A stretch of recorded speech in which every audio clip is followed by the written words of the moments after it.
começam aí os preparativos para o G7, a cimeira do G7, que vai ter lugar de domingo até terça-feira em Munique.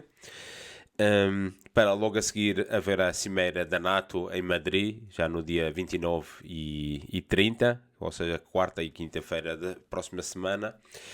E esta noite, às 3 da manhã, sensivelmente, em Munique, 8 carrinhas da polícia incendiadas. Ou seja, há aí movimentos de sabotagem pequenos. Não sei se encontraram quem perpetrou este atentado. 8 carrinhas. Há um grande dispositivo policial. Claro, estão as 7 maiores economias, menos a China, que não faz parte do grupo, porque isto é um grupo atlantista, que diz que são as 7 maiores economias mundiais que se vão reunir ali em Munique, para a qual esta cimeira esta reunião está convidado o presidente da Ucrânia, o Zelensky. Eu ainda não entendi, porque pesquisei e não consegui encontrar se ele vai assistir presencialmente, que é o mais de esperar, porque ele gosta destas ocasiões para se dar pessoalmente com as pessoas importantes, com os grandes chefes de Estado, porque vem aí o Biden e vai estar lá toda esta clique ocidental. Mas não consegui confirmar. Mas ele disse que ia estar presente, supõe-se que é presencialmente. É de recordar que justamente antes da operação militar que a Rússia decidiu fazer ante a escalada total de que Kiev estava fazendo no Donbass, a última gota que colmou o copo foi exatamente a presença do Zelensky em Munique, nesta mesma cidade, na conferência da NATO, em que ele foi aplaudido de pé por todos os presentes, por todos os delegados, quando disse que queria entrar na NATO e voltar a produzir armas nucleares. Para que a gente não tenha a memória curta de esquecer todos os passos que têm levado a esta escalada e nesta guerra que começou em 2014. Por outro lado, ali em cima, em Kaliningrado, continuam as provocações. Neste exclave, Kaliningrado tem agora a provocação do governo de Lituânia. E aqui no último episódio, é uma coisa que eu não sabia. Eu julgava que o ministro dos Negócios Estrangeiros lituano fosse filho do Vytautas Landsbergis. Não é, é neto. E não tem 30 e tal anos, tem 40. Tem exatamente 40 anos e o Vytautas Landsbergis faz este ano 90. Pelo qual aí também está a diferença. É neto dele, mas é aquilo que eu dizia, é um destes miúdos novos, com pouca experiência, nascido num berço de ouro, vem do corte de ténis diretamente, ou do golfe, diretamente para as chancelarias mundiais, estuda nos Estados Unidos, portanto, aprendeu toda a lição para ocupar o espaço que ocupa hoje, atualmente, a troco de algo. Portanto, não estou dizendo que é ele que está por trás disto, mas é uma das partes implicadas, sendo neto de quem é e tendo o historial que tem e tudo esta coisa, este desenvolvimento que deram para os países bálticos, em vez de fazerem dali um território seguro para a Europa, não, aproveitaram exatamente para fazer um outpost, um posto avançado da NATO para acicatar a Rússia, para provocar, para arranjar os problemas que estão a ter agora lugar, por exemplo, naquela zona. Aqui no último episódio falei do corredor de Suwałki, que é o corredor que faz... é uma zona nevrálgica da defesa da Polónia e da defesa da Rússia. Portanto, ali realmente há ali muito que se pode ali passar muita coisa. E estive aqui a ler mais uns artigos e uns relatórios em relação a isso. Vou pedir desculpas também que tinha dito que tem 65 km, não são 65 mais ou menos milhas. E 65 milhas são 100 km, praticamente, 97, salvo erro. Bom, isso não é o mais importante. O mais importante é que ali, realmente, a geografia, tens a frota do Báltico, da Rússia, ali, porque é uma das razões pelas que eu julgo que eles querem a Suécia dentro da NATO, é exatamente para bloquear a Rússia dessa saída. E depois tens logo em baixo a Bielorrússia. Se ali acontecer alguma coisa, imediatamente a Bielorrússia vai entrar também na guerra. E há aqui uma... Em relação a isso, por exemplo, hoje, a porta-voz do Lavrov, dos negócios estrangeiros, a Maria Zakharova, disse que a Rússia considera a atual situação de bloqueio de transportes continentais pela ferrovia, não deixam passar material desde da Bielorrússia para Kaliningrado. Os lituanos estão a fazer este bloqueio e a Rússia considera uma ação hostil e não está, portanto, pronta para conversações. Nós estamos aqui num momento bastante delicado, que a qualquer momento a Rússia pode atuar. A porta-voz, Maria Zakharova, salientou que a situação exigia uma análise minuciosa. Portanto, os russos não vão agir de cabeça quente, então, julgo eu afiro que estejam a calcular todas as variantes de que possam para entrar e romper este bloqueio. Que eu acho que é isso que vão acabar por fazer, mas isso não se sabe. Como resultado, seriam tomadas medidas de retaliação. Portanto, estão a equacionar a possibilidade de fazer medidas de retaliação ante este ato hostil, que é de um membro da União Europeia e um membro da NATO. Portanto, isto aqui claramente tem ordens de outras instâncias para provocar a Rússia. Na sequência do aviso de Moscou que a Rússia responderia a tais ações hostis, o porta-voz do Departamento de Estado norte-americano, Ned Price, disse ontem que Washington apoiou os seus aliados da NATO, seus aliados, e portanto também a Lituânia. Fazem sempre esta coisa, como nós estamos distantes, nós apoiamos sempre. Obviamente não dizem, não jogam de forma clara a dizer que são eles que estão a obrigar, como obrigaram o Zelensky a provocar a Rússia, para dar aquela sensação de distância e de quase imparcialidade, que isto é um disparate, porque é a parte mais interessada e mais envolvida naquela zona.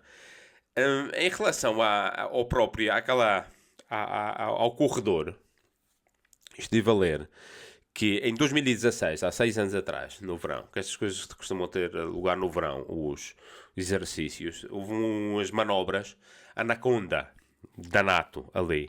E são os americanos que estão ali. Eles têm ali unidades na Polónia, nesta cidade de Suwałki. E então esta zona ali foi palco de manobras. Estas Anaconda 2016 e acho que em 2017 voltaram a fazer. E o general, que é o comandante das forças terrestres na altura, não sei se é atualmente, o general Ben Hodges, admitiu na altura que a Rússia poderia apoderar-se dos Estados Bálticos mais rapidamente do que nós seríamos capazes de os defender. Portanto, isto é uma pedra angular crítica para a defesa da Polónia e de todos os países bálticos, principalmente, mas também para o Kaliningrado. Porque Kaliningrado está armada de vários mísseis e vários tipos de mísseis de diferente alcance, mas a maior parte são ICBM, não é? São de médio alcance. E tem a frota do Mar Báltico, portanto está bastante defendida. E aqui, nos conceitos-chave estratégicos da NATO para a Europa, aquele corredor é muito importante, mas não há essa... não tem esse poder. E inclusivamente, na altura, em 2016, a Rand Corporation aquele tal think tank que trabalha com o Pentágono, um dos principais, que faz relatórios, uma equipa de gente que trabalha para fazer relatórios, papers, para o Pentágono, sugeriu que as forças russas poderiam invadir os Estados Bálticos da NATO, aqueles três para cima da Polónia, que a Polónia também é um Estado Báltico, mas pronto, não se conta como estes três últimos que entraram das repúblicas soviéticas, podiam ser tomados em menos de 3 dias. Isto foi há 6 anos, desconfio que as coisas tenham alterado demasiado entretanto, mas ali há claramente um estudo aprofundado dos americanos e interesse, e tem unidades ali que têm feito manobras, inclusivamente, para o controle deste corredor que é crítico para a defesa da Polónia. Na realidade, os alemães tiveram ali problemas graves também para passar por ali na Segunda Guerra Mundial. Esse é no lado das coisas da escalada diplomática. Também os russos disseram que avisaram hoje que não serão simplesmente... a Rússia avisou a Lituânia de que a resposta à proibição de circulação de mercadorias para Kaliningrado não será apenas diplomática, mas também de natureza prática, entre aspas, dito por eles. Não sei por quem em particular, mas isso foi tirado da imprensa, saía há poucos minutos, de que natureza prática, ou seja, tomariam decisões de natureza prática para resolver esta situação. Eu não posso dizer o que é que quer dizer isto, e eu posso aferir de que não farão caso e passarão com o comboio ou do que for preciso até Kaliningrado e esperar que os lituanos, então, sejam eles os primeiros a disparar. Mas em todo o caso é extremamente grave o que está a passar, porque é um ato de guerra o que está a fazer a Lituânia. Porque está a proibir contra a lei internacional e contra os acordos assinados entre as partes. E também lava as mãos, e aqui a desonestidade dos lituanos, lavar as mãos a dizer, não, nós estamos a cumprir com as ordens da União Europeia. Portanto, isto é um jogo que ninguém tem culpa. Porquê? Porque a culpa vai recair, obviamente, no Putin. Invariavelmente. Ou seja, a União Europeia diz que há sanções, não temos culpa, há sanções.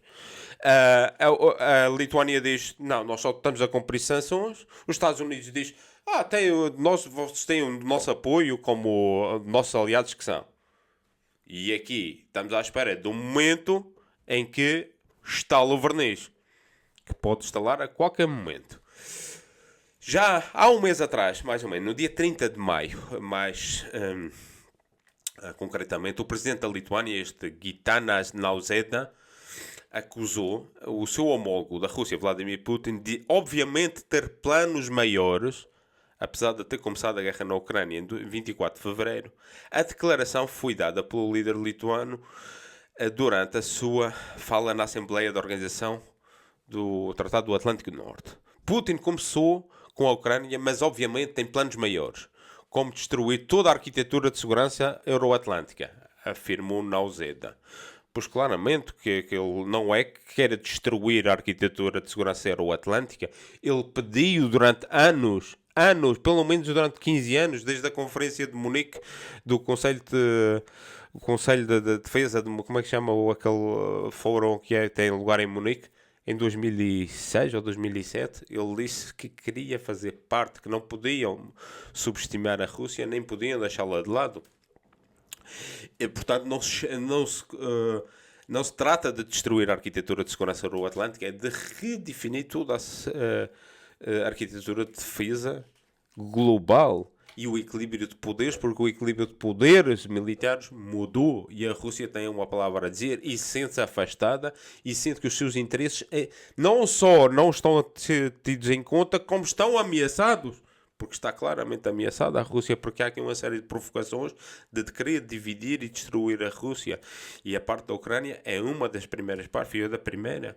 Toda a desconstrução da União Soviética não foi aproveitada para fazer uma arquitetura, desenvolver uma arquitetura de defesa multipolar, equilibrada e com perspectivas de futuro. Foi feita para a hegemonia desta tal segurança euroatlântica que o senhor Nauseda diz.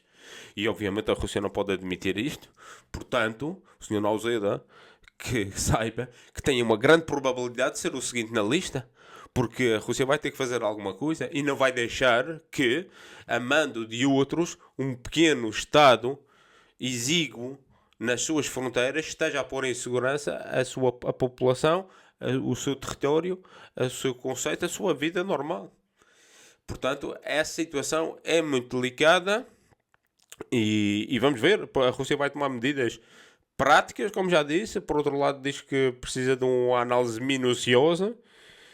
Sabemos que os russos não tomam estas coisas assim de forma ligeira, mas vai ter que ser tomada e vai ter que ser tomada mais rápido do que tarde.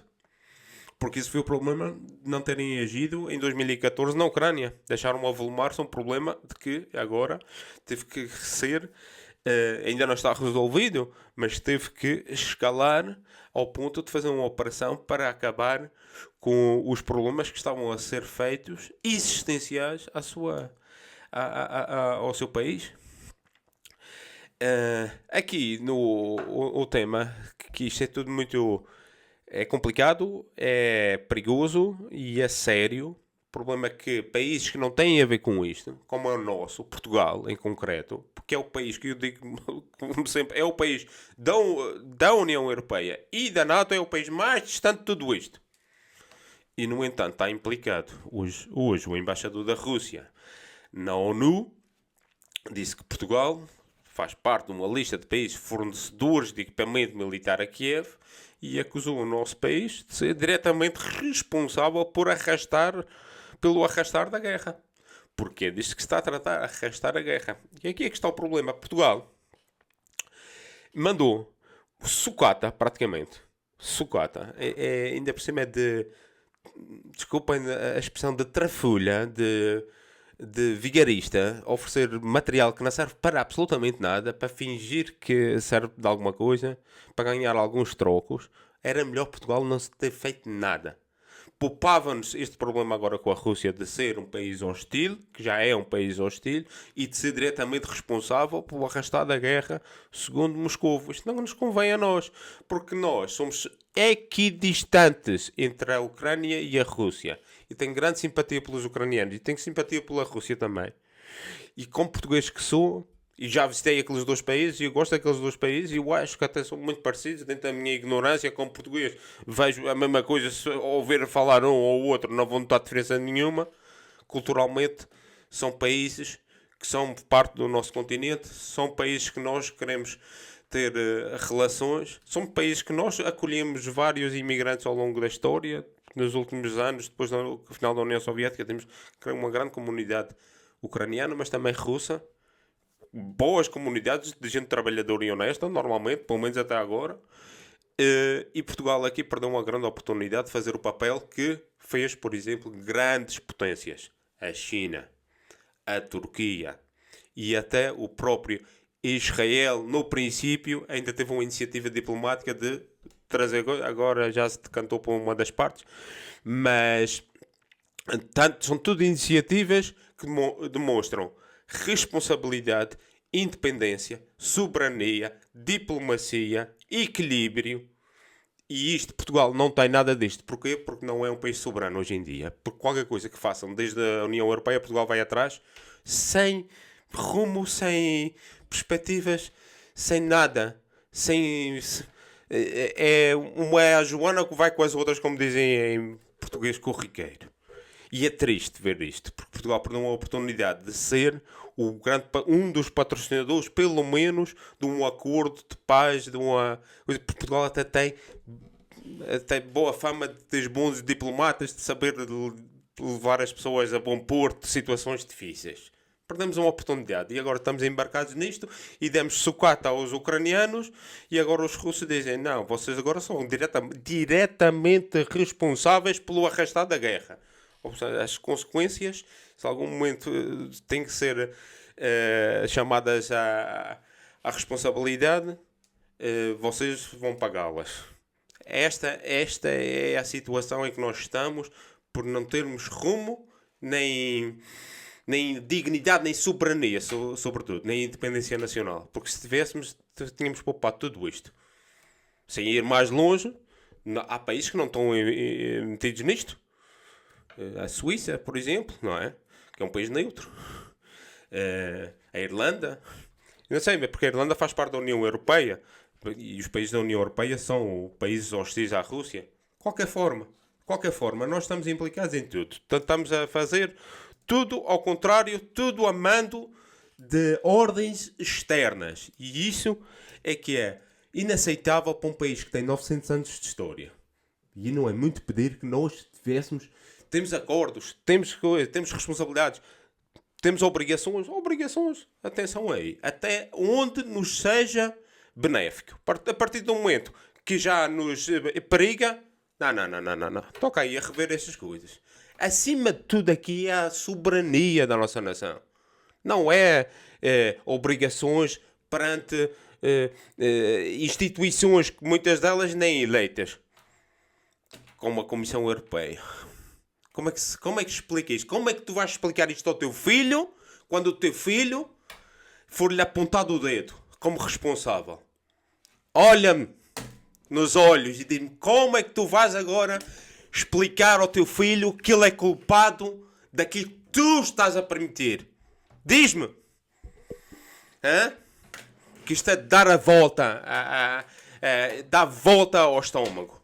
Estas situações, por ter esta canalha de gente. Vão-me desculpar, mas isto é mesmo para dar para perder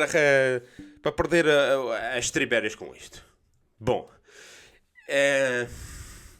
e a situação é aqui, é complicada, e queria-vos falar aqui de outros temas mais também interessantes, mas sem esta urgência, sem esta situação complicadíssima que se está a viver, que eu acho que as pessoas não estão a ver o alcance e a profundidade e a seriedade do assunto.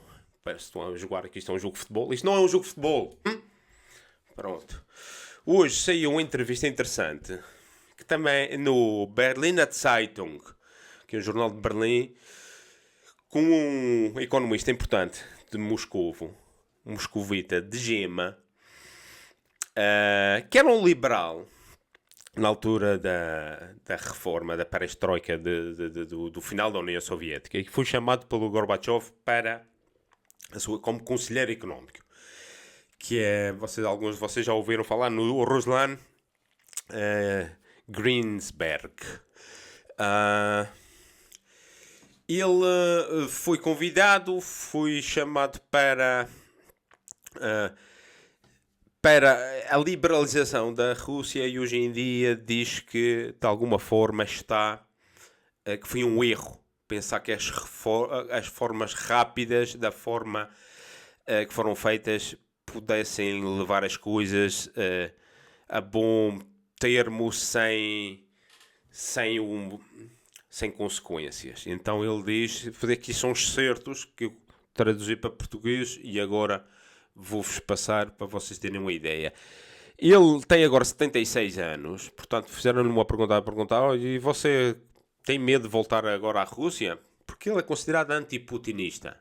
Apesar dele fazer parte de alguns think tanks importantes, como a Russian Council, o RIAC, que nós fazemos aqui algumas traduções de artigos, que foi crítico com a operação militar, mas que há várias opiniões ali dentro, mas são de interesse nacional russo, na realidade. Portanto, ali, isto também deixa de lado a ideia de que a Rússia é monolítica, que toda a gente pensa igual. Não é. Há várias ideias. E este é considerado anti-Putin. Então ele dizia: você tem medo de voltar à Rússia? Ele diz que não, porque já tem 76 anos, mas tem medo da filha porque tem só 6 anos. Bom, foi pai aos 70 anos. Nunca é tarde para estas coisas. E então ele diz que sim, que tem... Ele é anti-putinista, ele diz que não acredita no Putin, mas ele vai dizer aqui coisas interessantes. Por exemplo, em relação ao que se passou em 90, 91, diz que nessa altura o Ocidente vivia uma fase sem economia social de mercado. O mercado livre parecia estar sem alternativa. Isto teve consequências negativas na Rússia que continuam até os dias de hoje.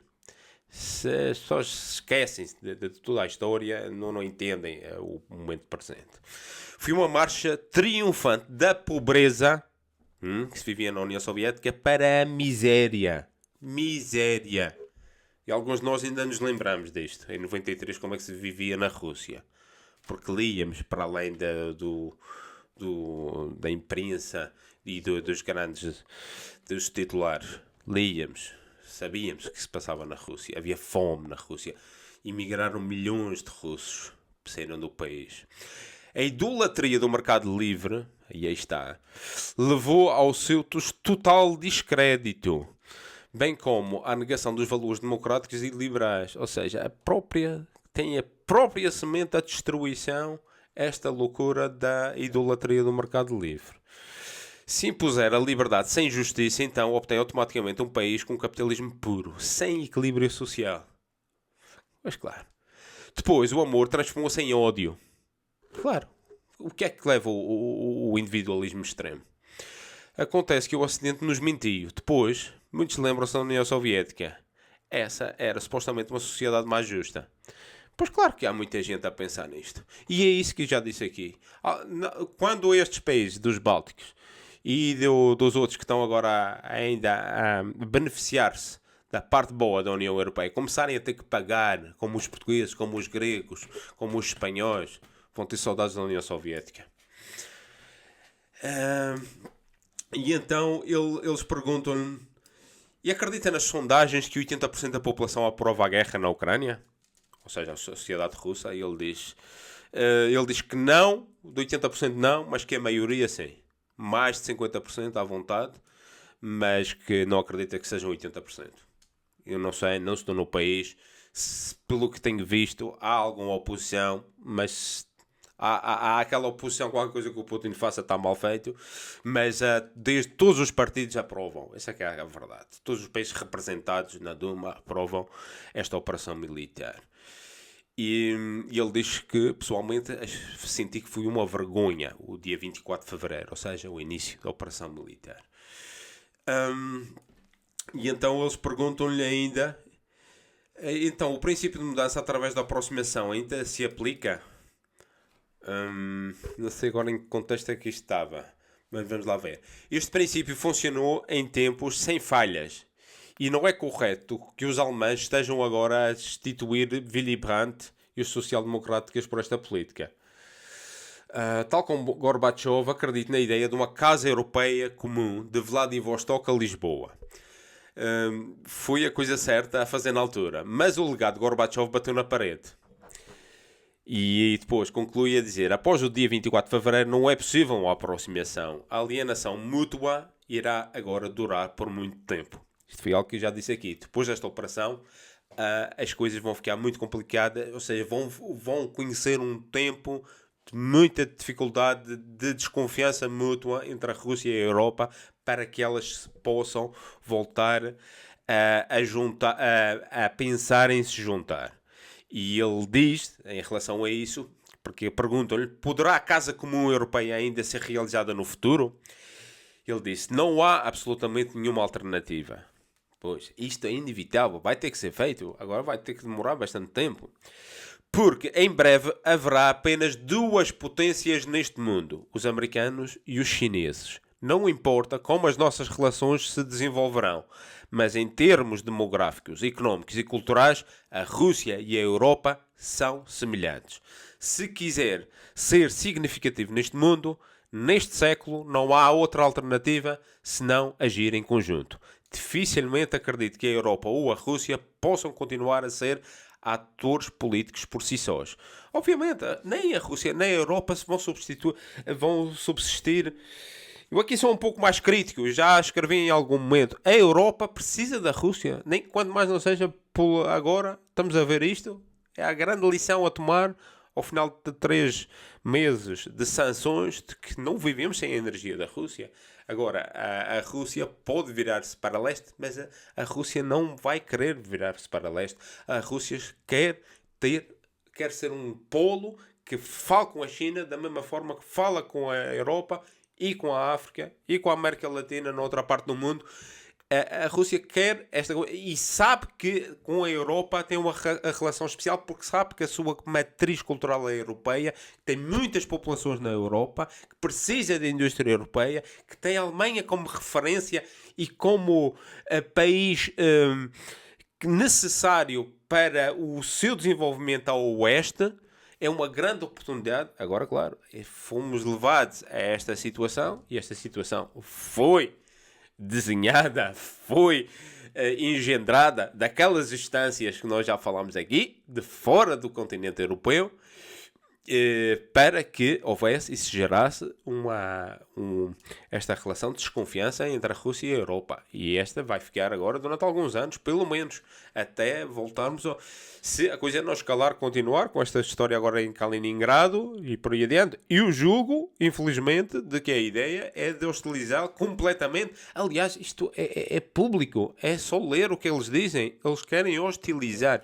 E eu dei-me conta que a hostilização à Rússia é total, que não têm, que esta gente, pelo menos estes atores atuais da União Europeia e dos Estados Unidos, não têm, e das instâncias globais dominadas por este sistema, não têm quaisquer escrúpulos quando proibiram os jogadores, dos atletas dos Jogos Paralímpicos da Rússia e da Bielorrússia. Quando chega a um ponto destes, tu dizes, com esta gente não há nada a fazer. Esta gente é satânica. Se uma pessoa seja religiosa, que eu não sou especialmente religioso, são representantes do mal.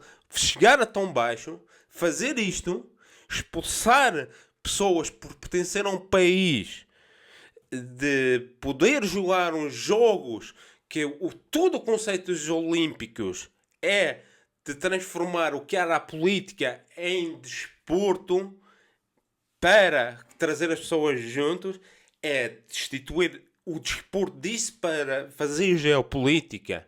E ainda por cima, não era só com os atletas dos Jogos Olímpicos, como dos Paralímpicos, de pessoas com necessidades especiais. Isto aqui bateu no fundo. Com esta gente já não há mais nada a fazer. Esta gente vai tentar hostilizar a Rússia até o fim. Até rebentar. Se vão conseguir ou não, isso aí já não sei. Espero que não. Mas está claro os propósitos desta gente.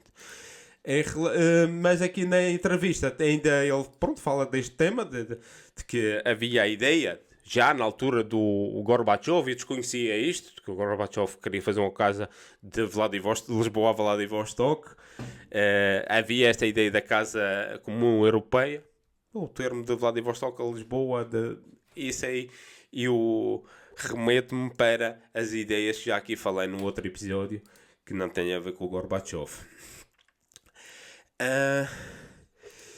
E ele aqui, reconhece que foi mal, e a liberalização da economia pós-soviética foi mal feita, porque levou a muitos problemas, e perguntam-lhe, como economista, pode avaliar por que razão as sanções contra a Rússia estão a ter pouco sucesso, e aqui já há o reconhecimento disto, não é? As sanções estão a tornar-se cada vez mais severas. As consequências são cada vez mais tangíveis. Mas Putin é um homem de sorte. Ele pode cobrar preços enormes por petróleo. A Rússia recebe cerca de 900 milhões de euros todos os dias apenas pela exportação de energia. Ou seja, 400 mil milhões de dólares ou de euros, mais ou menos, por ano. Só de exportar a energia. O que teria de acontecer para que houvesse paz? Esta é uma questão muito complicada. Penso que ainda vamos assistir a muitos desenvolvimentos inesperados. Infelizmente, o equilíbrio de poder é tal que não espero a paz tão cedo. Tem uma visão realista, porque a situação, obviamente, pelas razões já aqui mencionadas, não auguram uma paz para tão cedo, mas ela é possível e julgo que em algum momento as pessoas aqui vão, deste lado do assunto, ou vão, por um lado, vão cair na real, ou então vão ser postas a andar pelo povo, pelo seu próprio povo, ou seja, por nós.